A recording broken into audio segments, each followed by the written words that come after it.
¿Qué tal, amigos? Muy buenos días. Bienvenidos a la edición matinal de Congreso Noticias, hoy martes 12 de julio. Bien, vamos ahora a nuestros titulares. Presidente del Congreso saludó designación de Fernando Zavala como próximo presidente del Consejo de Ministros. Parlamentarios de distintas bancadas también opinaron sobre nombramiento.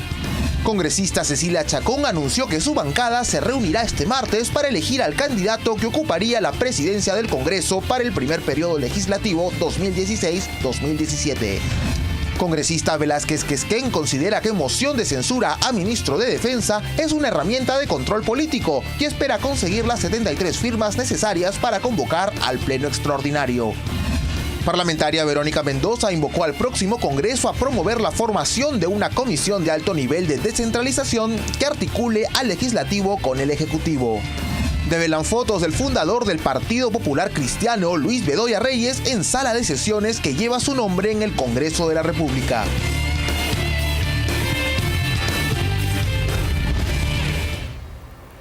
Vamos con el desarrollo de las noticias. El presidente del Congreso, Luis Iberico, saludó la designación de Fernando Zavala como próximo presidente del Consejo de Ministros. Asimismo, resaltó su anuncio de acercamiento al Parlamento para dialogar.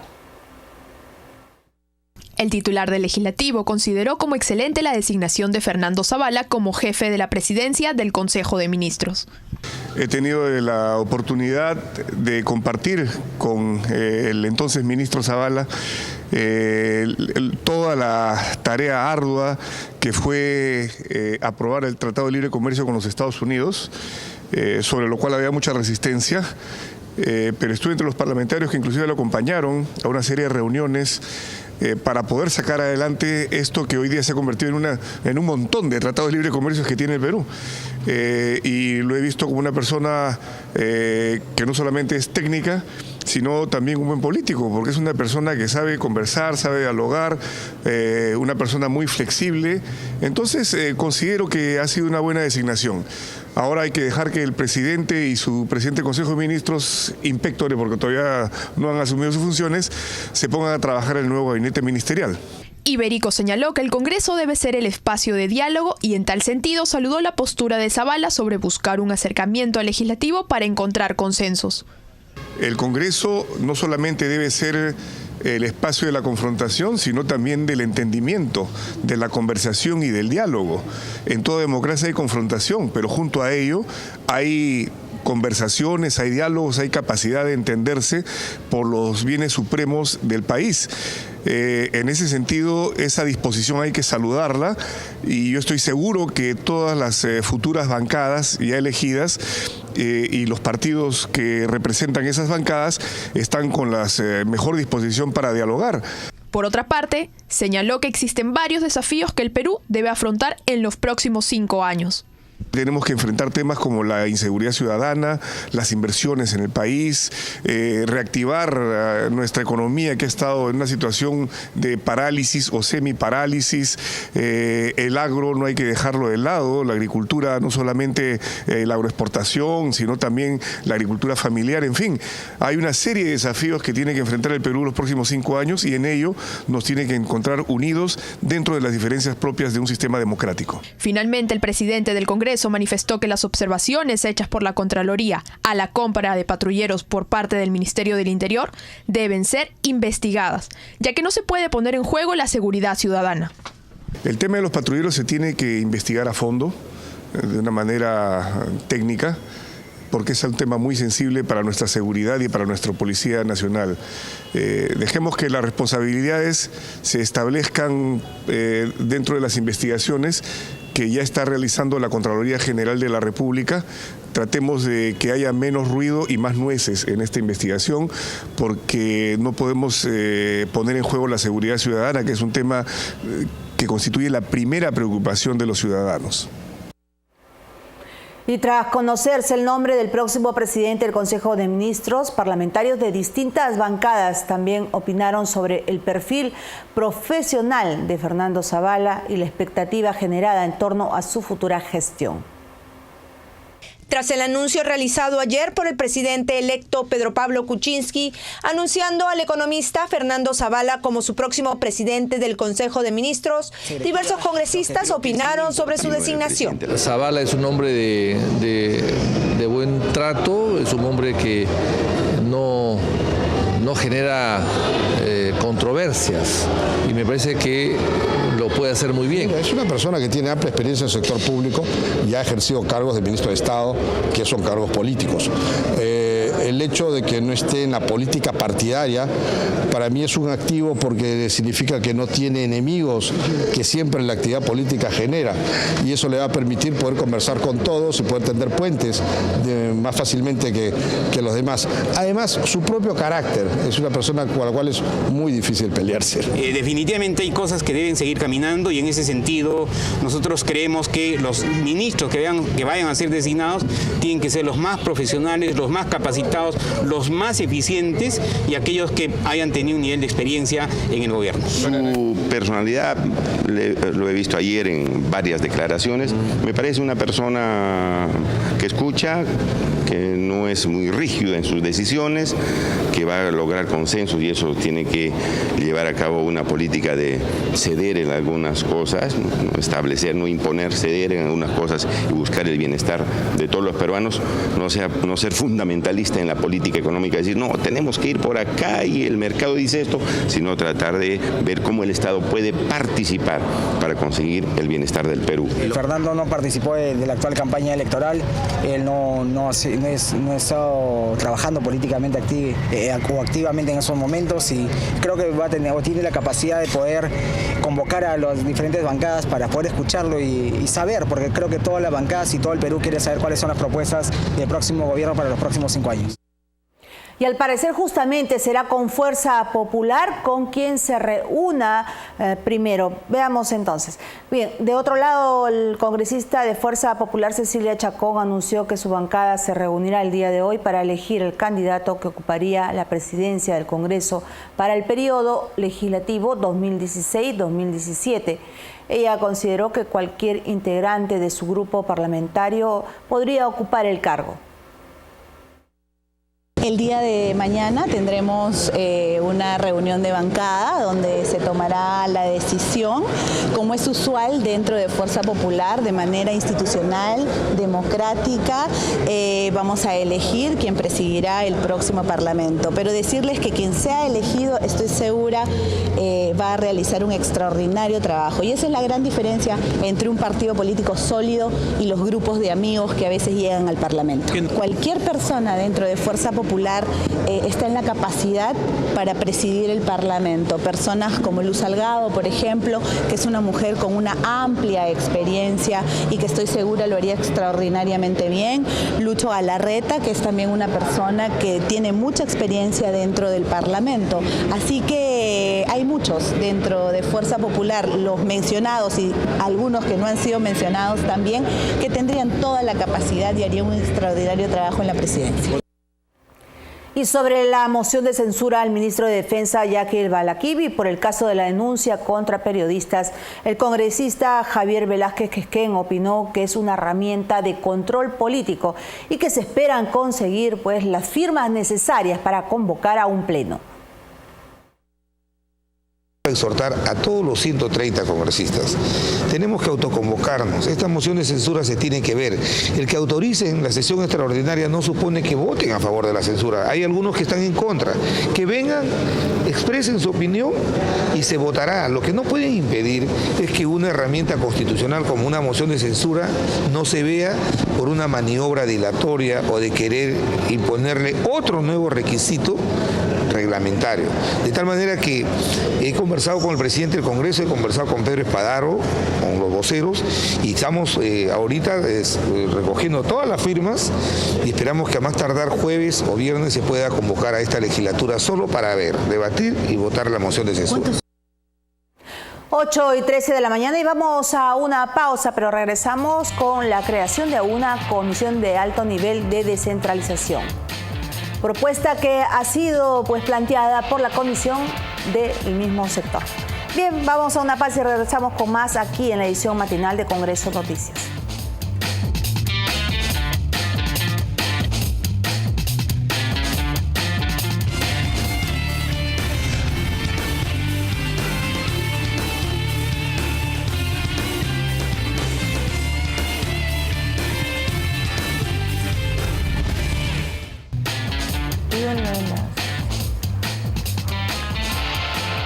Regresamos aquí con la edición matinal de Congreso Noticias, pero recuerde que puede seguirnos a través de la web congreso.gov.pe o en las cuentas en las redes sociales de Facebook, Twitter y nuestro canal de YouTube.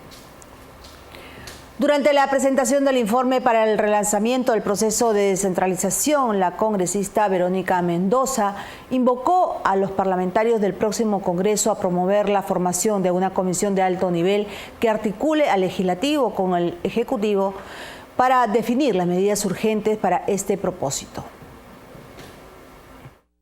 La presidenta de la Comisión de Descentralización, Verónica Mendoza, manifestó que este proceso de descentralización debe basarse en 6 ejes. La recuperación del nivel regional de gobierno y el rol que juega el Estado. La descentralización progresiva de funciones. La anticipación y vigencia ciudadana. Las brechas subnacionales de gobierno, la descentralización fiscal y la conducción del proceso de descentralización. Es necesario ahora reconstruir el consenso político y social alrededor de la necesidad de la descentralización y alrededor del modelo de descentralización que necesitamos como país.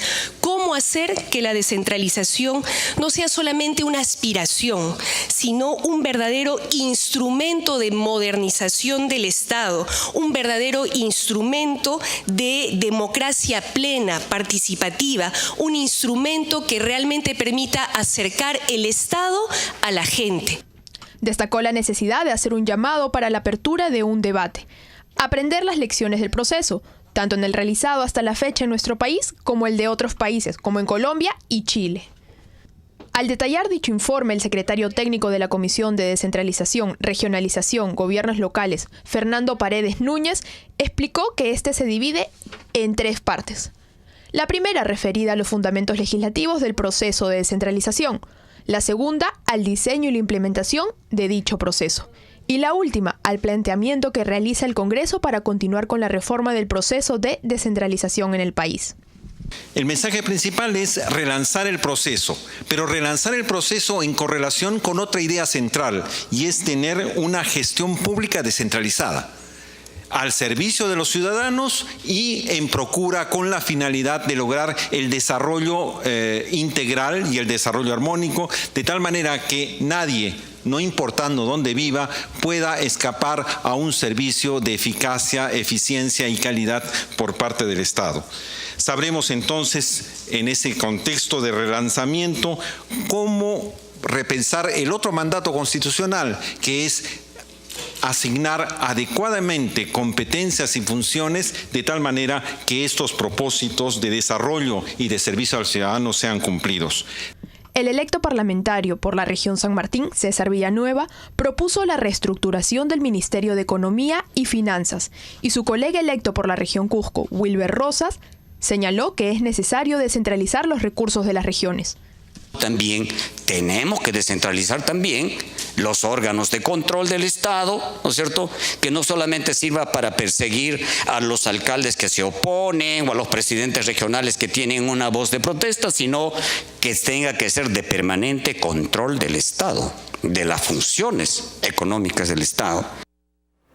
Y justamente durante su participación en el lanzamiento del informe de evaluación del proceso de descentralización, el electo congresista por Cusco, Wilber Rosas, anunció la conformación de un bloque regional parlamentario de su región. Veamos.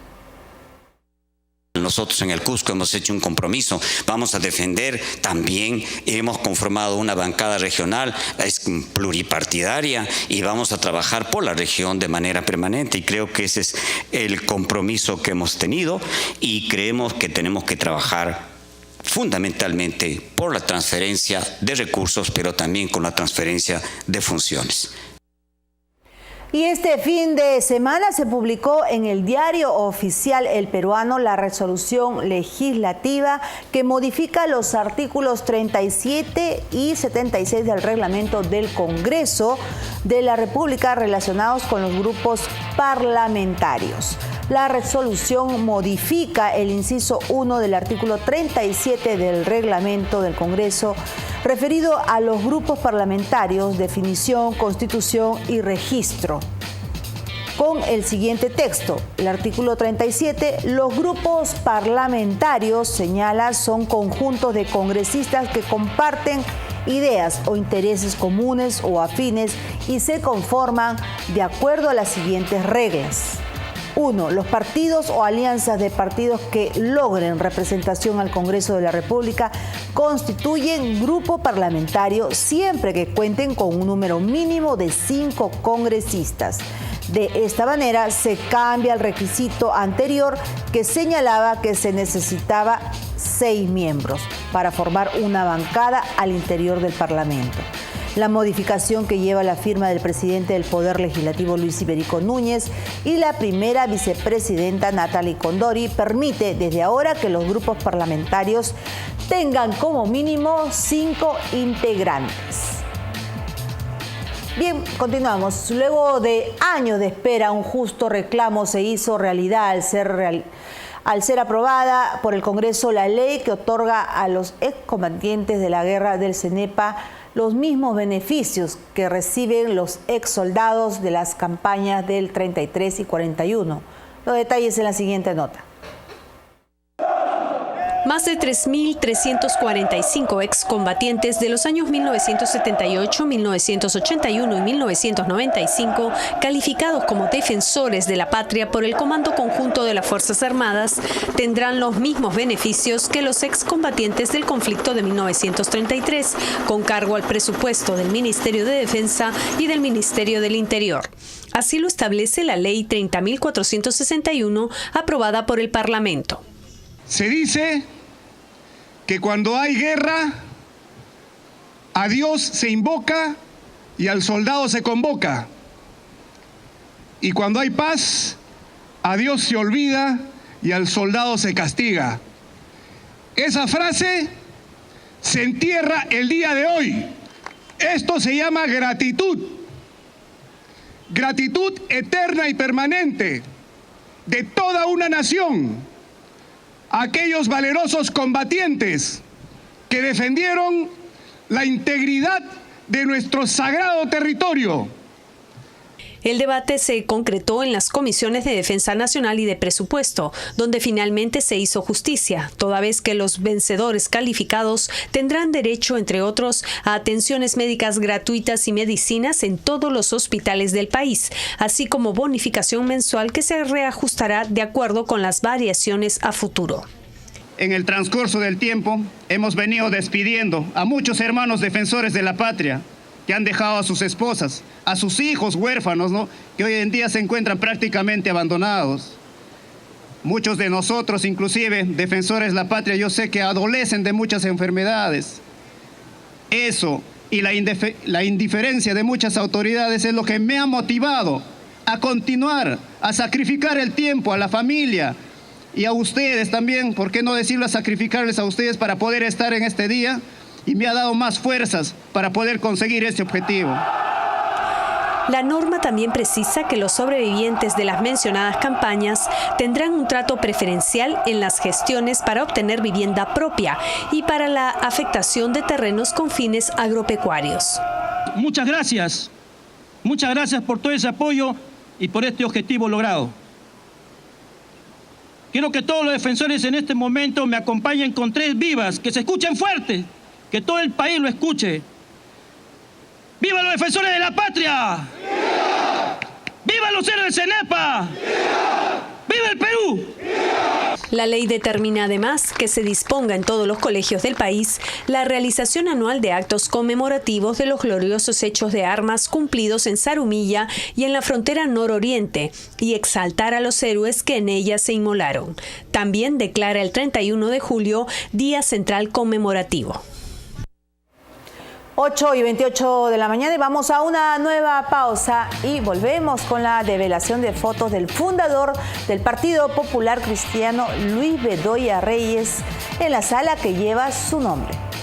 Volvemos con los detalles aquí en edición matinal de Congreso Noticias.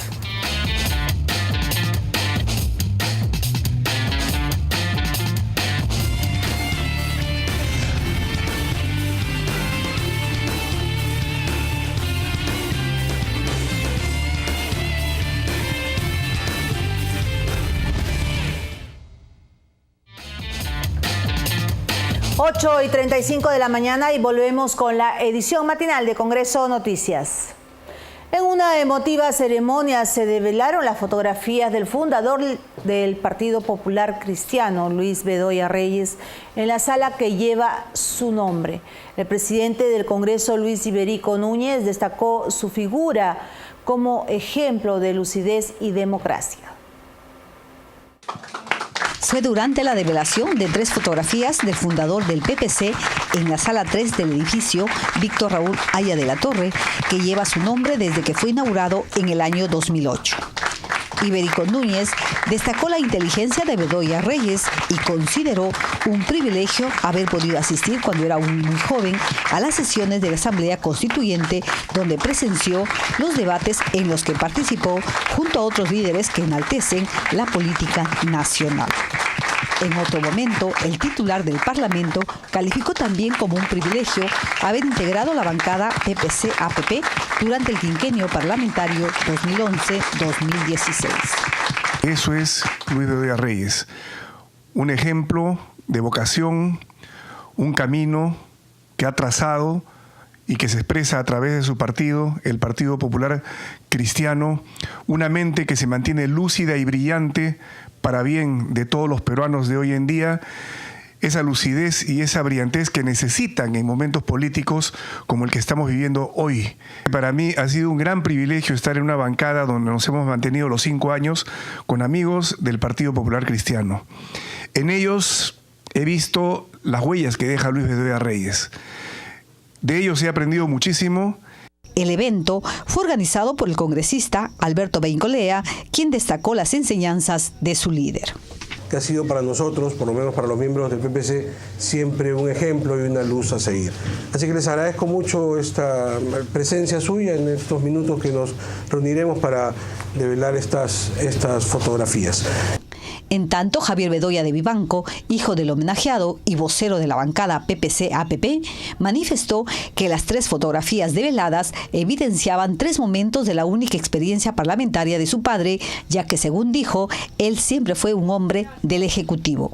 En este escenario, el parlamentario hizo un breve comentario sobre hechos históricos que sucedieron durante la Asamblea Constituyente que evidencian que el líder del PPC antepuso los intereses del país al interés partidario.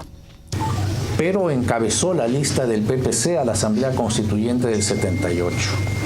Fue en ese entonces la segunda votación, es la primera vez que se utilizó el voto preferencial, fue la segunda votación nacional y por eso es que en una de las fotos vamos a verlo presidiendo las juntas preparatorias y atrás de él parado a Haya de la Torre, porque instalada la junta preparatoria, él a continuación le toma el juramento a Haya de la Torre, quien preside la Asamblea Constituyente.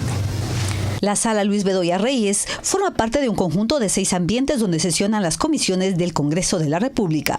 Se ubica en el primer piso del edificio Víctor Raúl Haya de la Torre y entró en funcionamiento en el año 2009.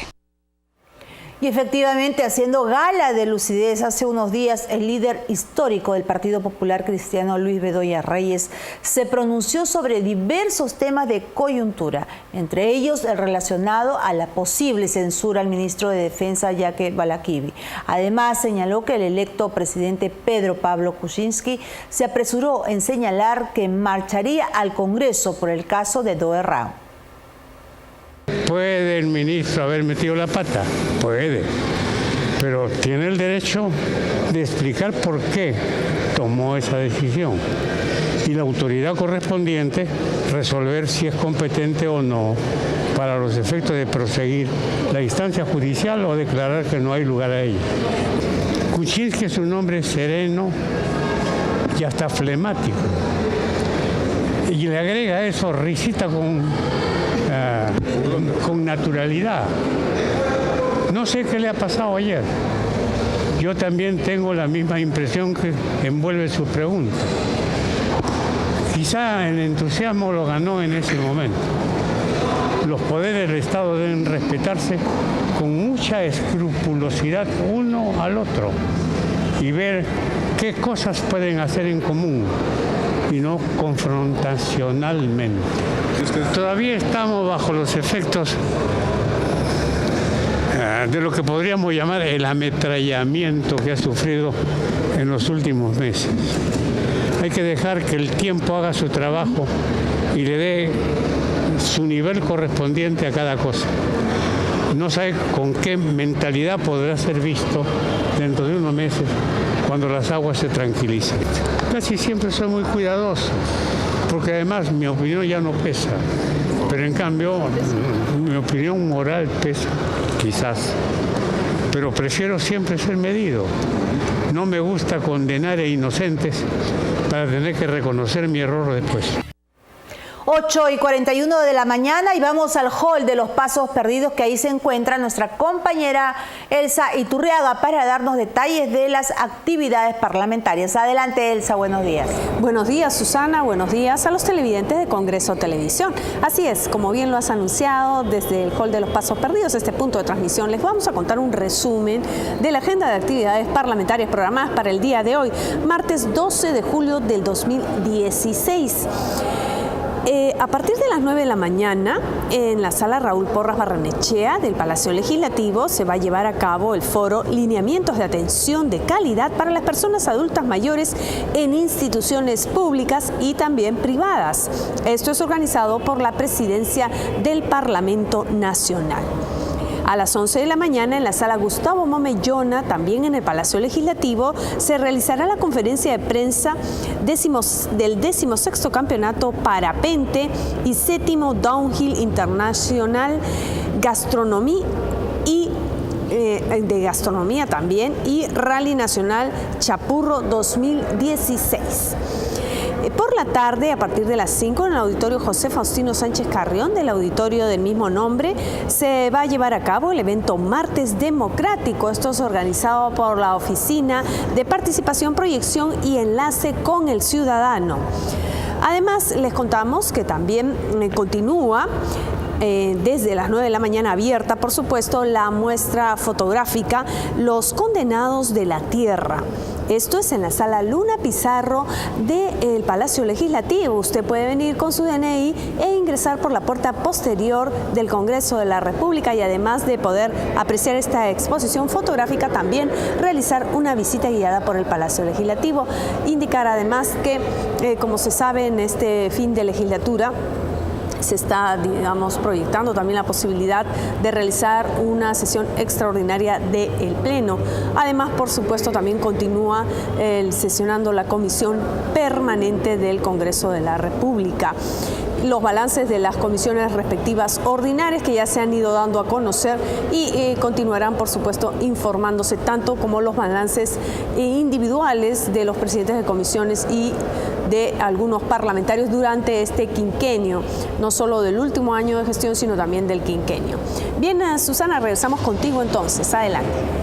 Gracias, Elsa. Así es, agregar pues que en todo caso, si se logran estas firmas requeridas, podría irse a esta sesión extraordinaria y en todo caso, Elsa, estaremos contigo más adelante en la mesa de conducción, toda vez que pues habrán reacciones, ya que esta semana empiezan las reuniones con las bancadas parlamentarias que empiezan pues su inicio parlamentario ahora a partir del 2016, que van hasta el 2021. Será entonces con los parlamentarios electos con quien se va a reunir el presidente del Consejo de Ministros, Fernando Zavala. Gracias, Elsa, por la información. Vamos a una pausa y retornamos con más aquí en la edición matinal de Congreso Noticias.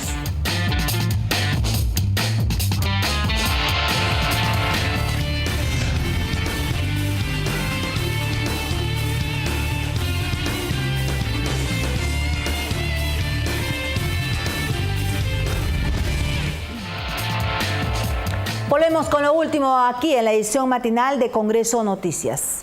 Y el titular del Legislativo, Luis Iberico, ha saludado la designación de Fernando Zavala como presidente del Consejo de Ministros. De igual manera, destacó pues el hecho de que tenga un acercamiento para un diálogo con los nuevos parlamentarios. El titular del Legislativo consideró como excelente la designación de Fernando Zavala como jefe de la presidencia del Consejo de Ministros.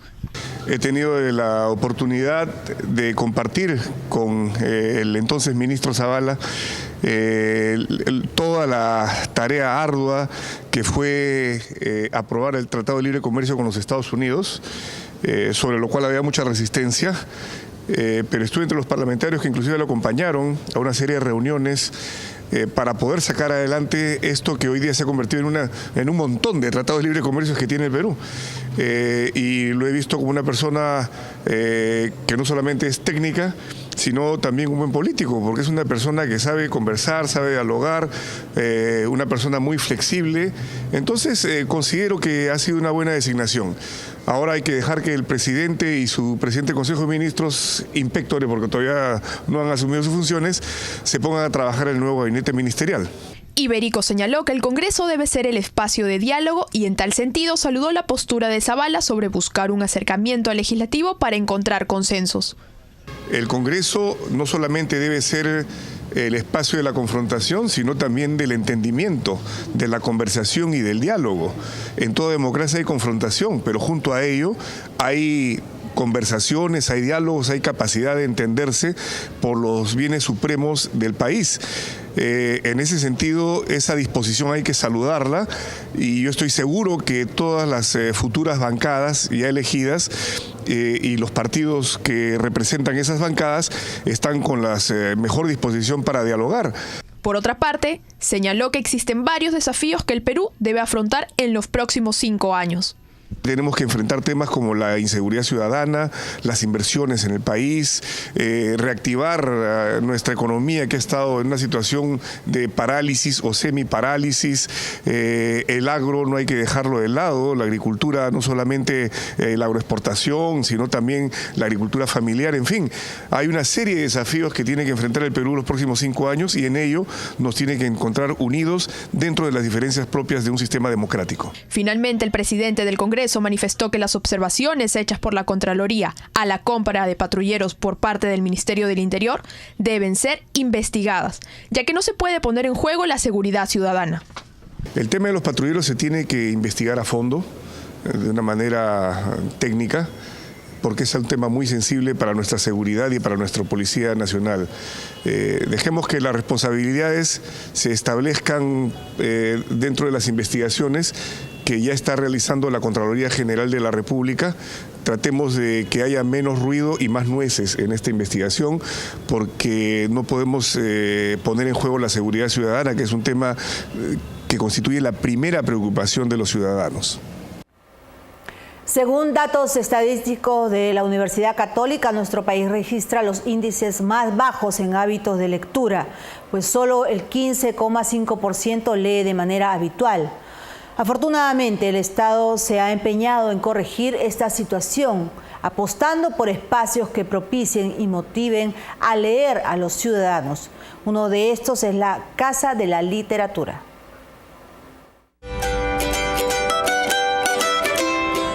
Un reloj monumental con una esfera de 1,5 metros de diámetro, de esos que ya no se ven en Lima, indica que llegó la hora de iniciar la travesía por la Casa de la Literatura, que desde el 20 de octubre del 2009 ocupa la antigua estación del tren de Desamparados, que unía Lima y Huancayo, y que hoy es punto de encuentro entre escritores, lectores, editores, escolares y personas aficionadas a la lectura y la literatura. Qué importante en ese sentido es tener un centro cultural, sea dedicado a la literatura como este, sea dedicado a la música, sea dedicado a las artes plásticas. Son lugares de encuentro, lugares de diálogo, de intercambio de ideas. Es un lugar donde tú encuentras algunas ideas planteadas y vas agregando las tuyas, vas reflexionando, llevas y compartes, ¿no? En ese sentido son lugares donde se disemina también valores.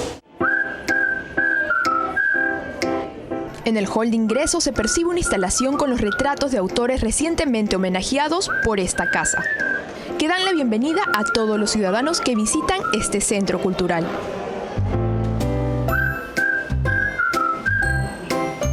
El recorrido por la historia de la literatura continúa con la exposición permanente Intensidad y Altura de la Literatura Peruana, que tiene como preámbulo un ejemplar de la diversidad lingüística que existe en el Perú, en la que el visitante ve, interactúa y escucha 5 distintos tipos de lenguas de las 47 que hay en Perú.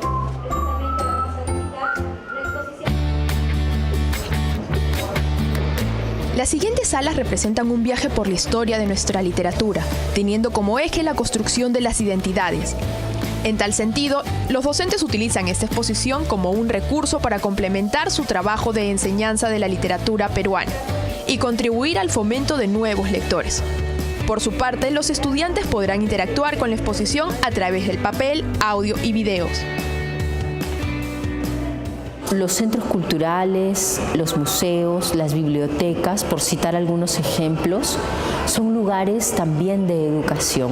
Son lugares donde los estudiantes van a complementar su educación, donde los maestros van también a formarse. Son recursos para la educación. Probablemente en algún curso o en algún grado se está estudiando, por ejemplo, se está pensando en qué pasa con la literatura peruana si somos un país plurilingüe. Pues en este lugar se encuentran algunas miradas a ello. Todos esos recursos se van a ampliar, se van a transformar, se van a enriquecer.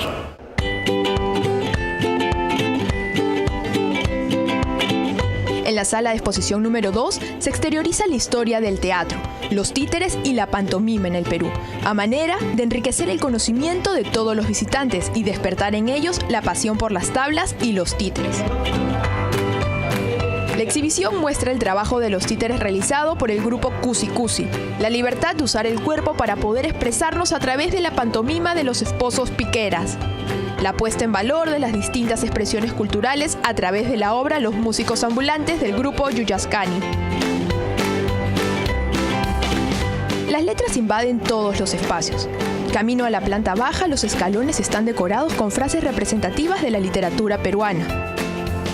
Se avista la imprenta de marca Nebbiolo, traída desde Italia en 1925, con la que empieza a funcionar la editorial imprenta Minerva, que funda Julio César y José Carlos Mariátegui, con la que se inicia la revolución de la industria literaria en el Perú, y que ahora se convierte en el ícono de la exposición La Página Blanca, entre el signo y el latido. Donde antes se disponían los salones de espera para pasajeros, ahora está la biblioteca Mario Vargas Llosa, con más de 10.000 volúmenes y en la que se puede encontrar joyas de la literatura como la primera edición Índole, de Clorinda Mato de Turner, editada en 1891, y El Conspirador, de Mercedes Cabello, editada en 1982. La Biblioteca Vargas Llosa está creciendo, cada año está creciendo, está duplicando su adquisición de libros. Antes era solamente o casi específicamente de literatura peruana. La Biblioteca Vargas Llosa ha empezado a hacer acopio de títulos de la literatura latinoamericana e hispanoamericana, de tal forma que que el lector puede encontrarse con un catálogo mucho más amplio y su recorrido como lector puede crecer, su ruta como lector, sea en formación o no, puede y efectivamente va a crecer, no es un repertorio mayor. Siguiendo el recorrido, más allá de la biblioteca, exactamente al costado de los rieles del tren, se encuentra el Café Literario, un espacio público para leer, estudiar e intercambiar ideas.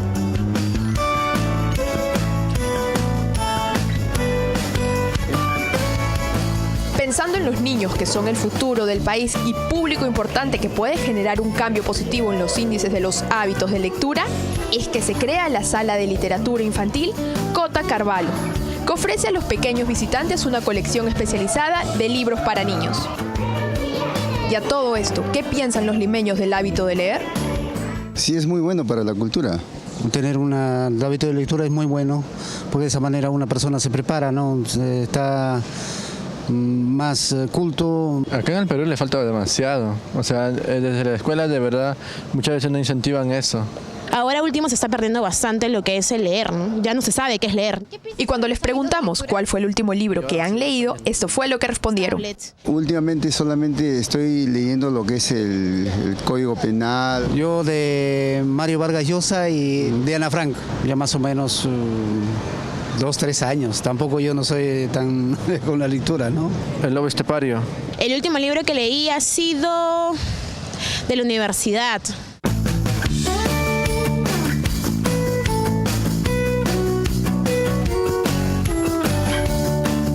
La Casa de la Literatura no solo son libros, también es un espacio en que alrededor de 70 personas construyen una oferta cultural. Cuenta también con un voluntariado de abuelas y abuelos cuentacuentos, que capacita a adultos mayores en la narración oral para que visiten escuelas y fomenten la lectura en niños. El hábito lector se construye y requiere de una serie de elementos para justamente consolidarse. Requiere, por ejemplo, que en la primera infancia haya compañía de un adulto, ¿no? Cuando el niño todavía no lee. Requiere también que el encuentro con el libro ojalá ocurra pronto y que además ese encuentro con el libro se sostenga en el tiempo, sea permanente. Si eso no ocurre, evidentemente en la adultez es muy probable que veamos un libro y pasemos delante de él. En cambio, los niños van a sentir curiosidad y que esa curiosidad pueda ser transformada en un hábito.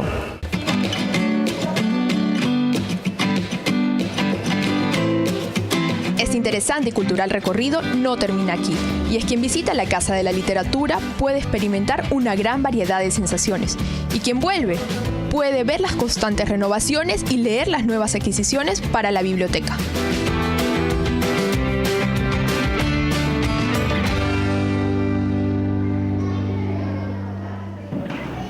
9:02 de la mañana y hemos llegado al final de la edición matinal de Congreso Noticias, y continúe con nuestra programación aquí en el canal 73 de Movistar, 56 de Claro y Vez Cable, y entre las 9 y 10 de la mañana por TV Perú.